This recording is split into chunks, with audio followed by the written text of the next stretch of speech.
Hello and welcome. My name is Bianca Martinez, as well as your host this evening. And welcome to Eres Tea Talks, where we spill the tea on taboo topics affecting our community.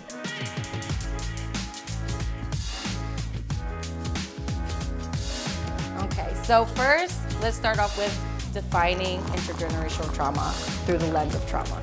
Trauma to me is anything that invokes a cortisol spike. I think of emotional, social, spiritual, economic. We have the right to pleasure, we have a right to information, we have the right to know ourselves. At some point we have to take responsibility and we have to do the work, and sometimes that may not even mean getting out of bed. It's also understanding the choices that we have, and some, that's also, because how much choice do you have when you're impoverished? How much choice do you have when you're Living in a society that believes productivity looks a certain kind of way. Yes. And then says what it does look like and what it doesn't look like. But I also, as we're talking about this and we're also talking about intergenerational trauma and we're talking about trauma, I also really agree with you in the sense of, like, at some point we have to do the work, because we can get stuck in this infinity loop of, like, well, this happened, and because this happened, then I can only respond this way, or I can't respond at all, and I can only be in bed. And it's like, okay, at what point, especially if we're talking about storytelling and reclaiming those kind of narratives, how long are we going to keep telling ourselves that we are the victim? No matter how valid the external structures are, because sometimes I fear that if we get stuck in that trauma loop, then we don't see the spots where we can actually affect change in our life. So somewhere in between, like, trauma is valid and healing is not linear, but also being like, well, you can't be stuck in this wheel, and you can't view your healing process, like, if you're sitting there on a hamster wheel and you're running and it looks like you're doing the work and you may be sweating and you may be releasing a whole bunch of other things, but are you actually moving forward, or are you just given the illusion that you are making change, right? And that can be on a political level in terms of all the isms and capitalism, right? But I think about that especially in terms of taking accountability for our healing process. That sometimes we can name these things and we can have all these words for it, right? We can say accountability this, and we don't want to do oppression Olympics, and we can say all these kind of things, right? And we can be like, yo, let's not do oppression Olympics because that doesn't solve anything. So I'm like, all right, if we understand that oppression Olympics don't solve anything, then we need to understand the ways in which being stuck in that victim mentality without doing something, and it doesn't have to be this big huge production, it doesn't have to be a book, it doesn't have to be like, you don't need to go off on a retreat for like 5 months in the middle of the woods and like cut off your hair. It doesn't have to be some big, unless you want to do that. I'm saying that being like, well, that would be but like, it doesn't have to be this big production when it comes to healing. That's what I'm trying to say. It can be a very slight and but not slight to diminish, but slight to be like, it was a low scale in terms of effort, but big in terms of impact. Right. Healing looks differently for different people, and even what may be considered traumatic to one person may not be traumatic to another. That's awesome, yeah. And then there's also just the diversity of what it may take for you in particular. May need to find different ways of healing that does not have a time. This may, There's no time limit. Yeah, like this. Healing's not linear. Well, I should be healed by now, or maybe there's like time, but it doesn't really work like that, and it can pop up in different ways and in different times. It doesn't matter if you're in a different city or in a different relationship or find a new family. It still can pop up. Justice. What does justice look like? And forgiveness. Now, oftentimes we think of forgiveness as like, oh, we need to forgive others, but when you look at forgiveness in a way that, where do you yourself need forgiving from yourself? Where can you apologize for yourself?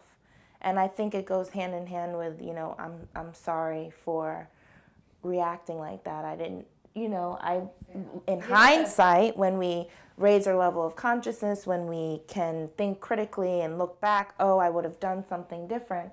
But when you are operating in the level of consciousness at the moment that you are, that's how it was. Like, I just disassociated, or I just froze, or, looking back, I should have fought, or I should have, and letting go of judging yourself in harshness and really offering yourself some compassion.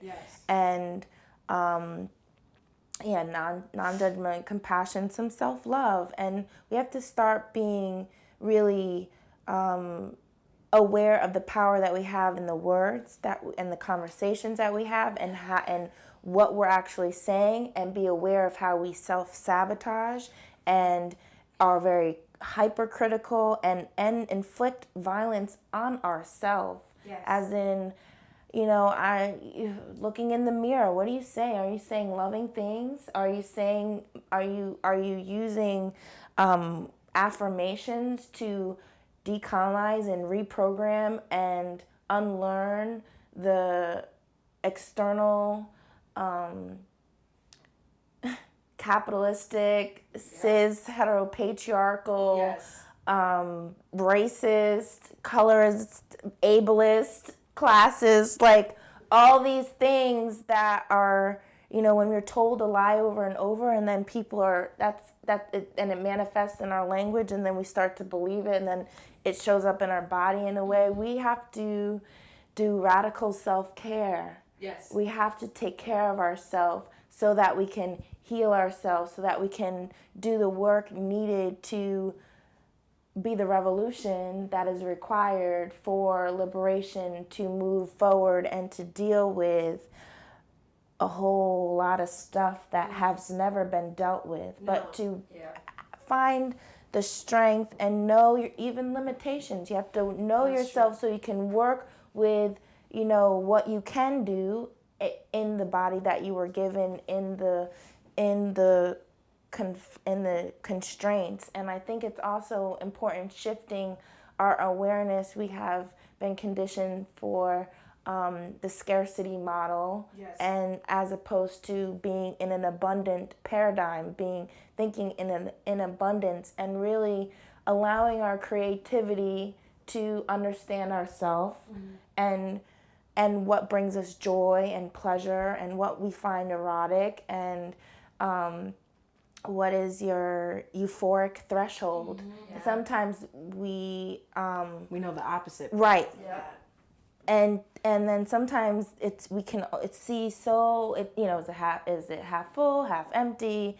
It's pessimism, and thinking, being aware of all the negativity isn't helpful for our longevity.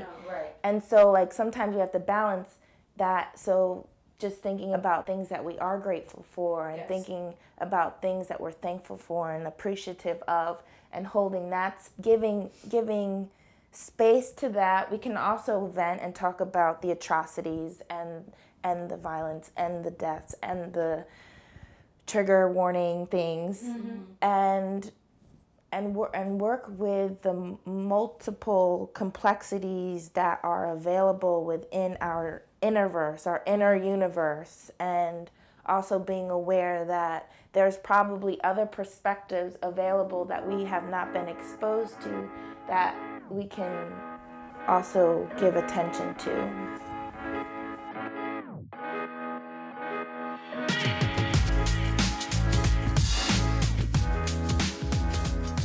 Because of all the isms and because of all the things, we don't feel like we can show up the way that we want to.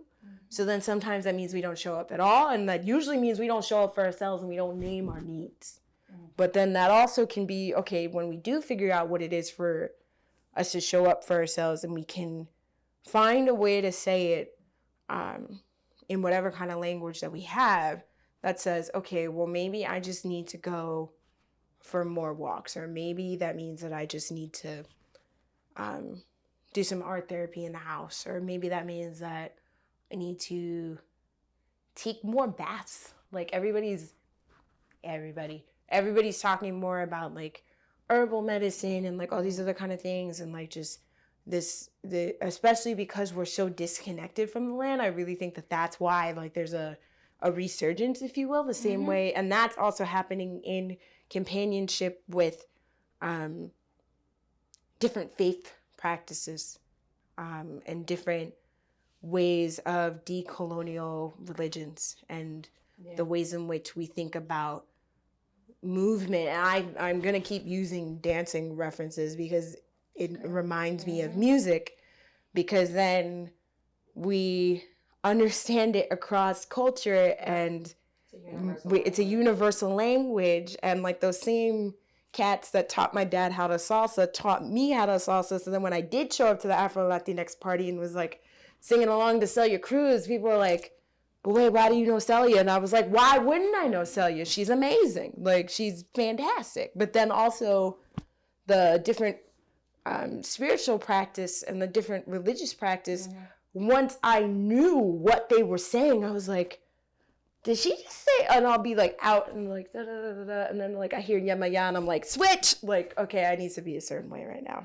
because I need to hear the lesson, right? Because usually when I pay attention to those kind of cues, then I get some kind of lesson, or if I understand what the song is trying to invoke, then I get healed in a different way that I wouldn't necessarily expect being out somewhere in a dance floor in Brooklyn, right? And like, so for me, I find a lot of moments of joy in that, but then I also find, I'm trying to think, I find joy in being able to have names for that, but then there's like this pain aspect of like, it comes across as, oh, Veronica's just a party girl. And I'm like, that's not what I'm doing. No.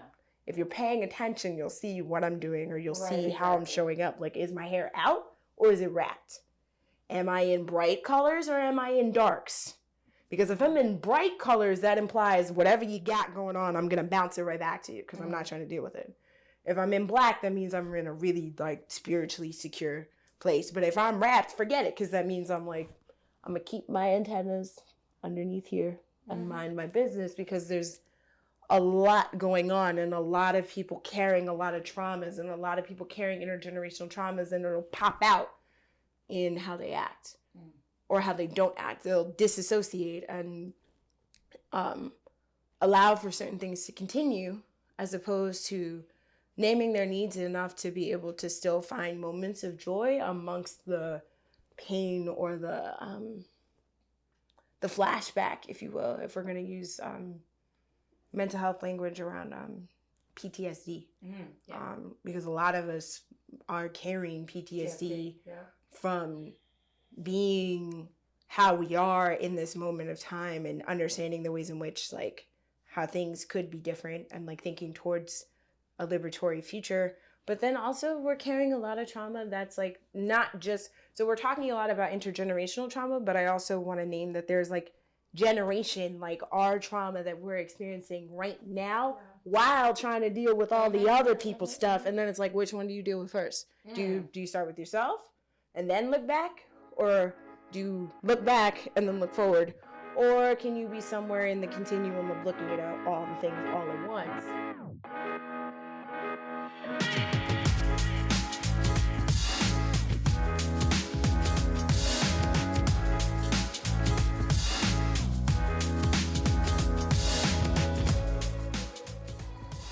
And so what can we expect healing to look like? We've already talked about how it's not a linear course, right? So what could it look like, and what does it even mean to heal? Just get you this incense and get you this crystal and then do this, and like A plus B plus C equals ta-da, congratulations, you've been healed. We don't get allowed to be in the conversation of healing. We get prescribed to it, we get told to do it, but then we don't get involved in the how of what that looks like. It's not a destination. No. Like, oh, I'm going to be healed. If there's anything you feel that we missed or you'd like to share, please leave a comment below. So again, thank you. And thank you to our audience and our followers for joining us today. As always, follow us on Instagram at eres, eres.uyou, on Facebook at eres, er3s.u, And definitely subscribe to our YouTube channel. Leave a comment.